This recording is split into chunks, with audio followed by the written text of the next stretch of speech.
report out today suggests the government has too many ministers.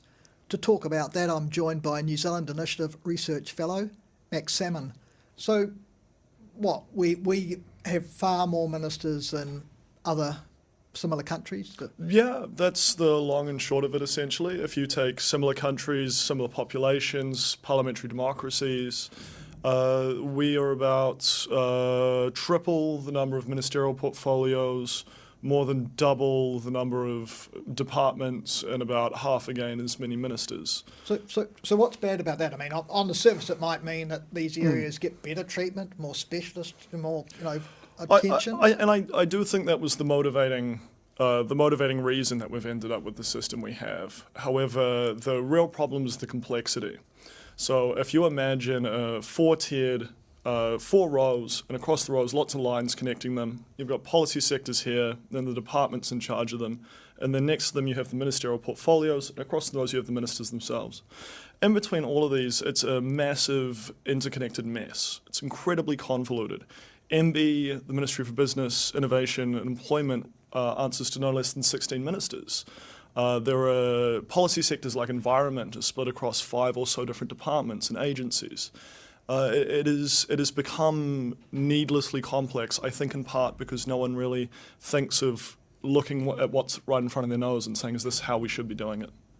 Does it relate, because there's been a lot of questions too around funding and around the way appropriations go to separate departments, and yet there will be, when you're talking about across departments, sort of say in the environment, an environmental spend that will be split among all those departments, and the Auditor General keeps on saying we don't know how effective that sort of spending is. Does that reflect the sort of concerns you have about multiple sort of ministers? And I think it does. It's a second order effect that happens on the periphery because of how the system is set up itself. If you think about, like you say, like the environment appropriation, that's a select amount of money that's available, and then you have these 5 or more departments and agencies and independent bodies that are funded by the Crown that are then all trying to get a piece of this pie and all very validly believe that their work is incredibly important and could use a bit more funding. And so it becomes a constant fight to try and enlarge that pie, and that's made more and more competitive by how many departments there are. so what do? Do we get rid of these departments, get rid of what? I think the answer, as it strikes me, is to streamline. So if you look at, I talked about the other comparative countries before. I think a really good example is Norway. So Norway, very similar population, very similar constitutional system.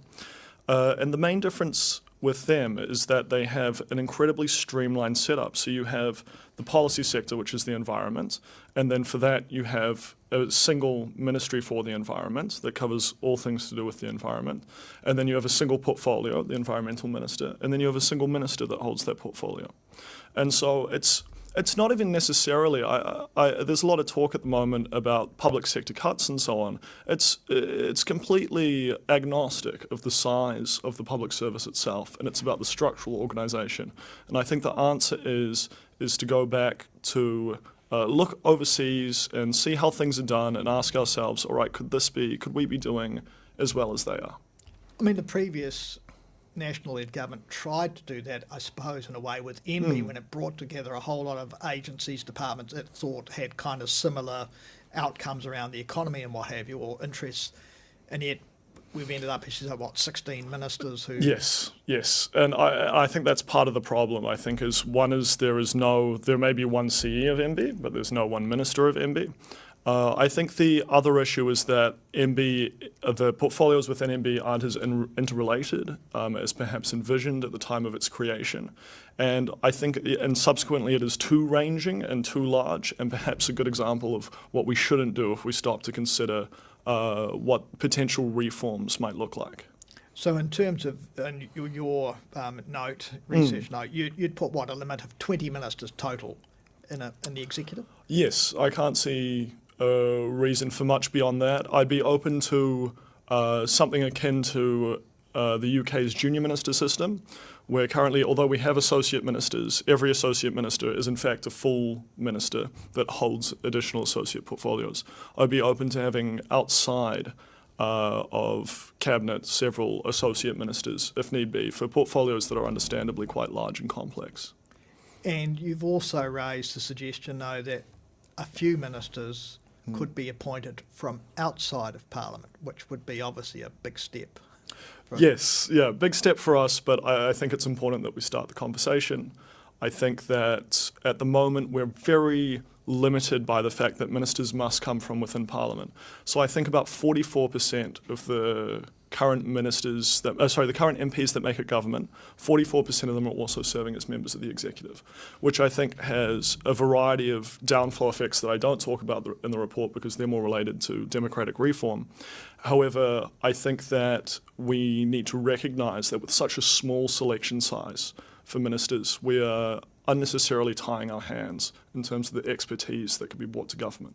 Do you have a particular view on which portfolio areas we need that expertise, or would it just be dependent on the No, time? I think that'd be at the Prime Minister's discretion. And I would limit this. I'm not saying we should adopt a model like the US is, where every single cabinet minister is an external appointee with some Senate oversight.